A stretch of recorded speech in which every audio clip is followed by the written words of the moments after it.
A Qatar, luwaɗi zai iya janyo maka hukuncin ɗauri a kurkuku ko ma hukuncin kisa.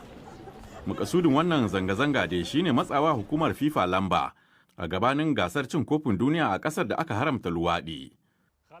'Yan kwanaki kafin a fara gasar kuma wani jami'in ƙwallon ƙafar ƙasar kuma jakada na gasar cin kofin duniya Khalid Salman ya faɗawa wata kafar yaɗa labarai ta Jamus cewa luwaɗi ko maɗigo haramun ne.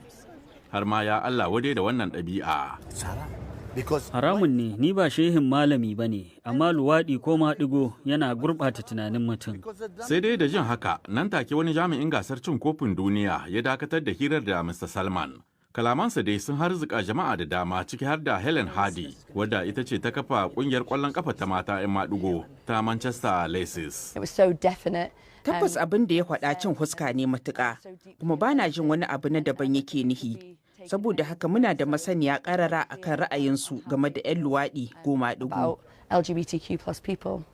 The 2022 FIFA World Cup is Qatar. Za a yi gasar shekara ta 2022 a Qatar. An dai ta sukar Qatar tun lokacin da aka sanar cewar za ta ɗauki bakuncin gasar shekaru 12 da suka wuce. Shugaban hukumar FIFA a wancan lokaci Sepp Blatter, wanda daga bisani aka haramta wa shiga duk wata harkar wasan ƙwallon ƙafa bisa tuhumar aikata cin hanci, ya faɗa a BBC cewa kuskure ne da aka zaɓi Qatar ɗin domin ɗaukan bakuncin gasar.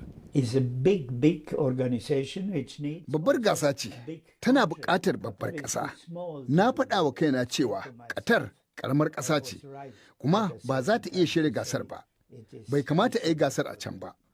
Hadarin da 'yan luwaɗi ke fuskanta da ya sa kyaftin ɗin Ingila Harry Kane haɗa gwiwa da takwaransa na Wales Gareth Bale wajen sanar cewa za su ɗaura ɗamarar kyaftin inda aka rubuta soyayya ɗaya ce a lokacin gasar. A matsayina na ɗan luwaɗi mai goyon bayan Ingila akwai haɗari a gare ni in kalli gasar a Qatar. Ganin irin ƙaurin sunan da Qatar ta yi wajen take haƙƙin ma'aikata 'yanci rani da na 'yan luwaɗin ƙasar.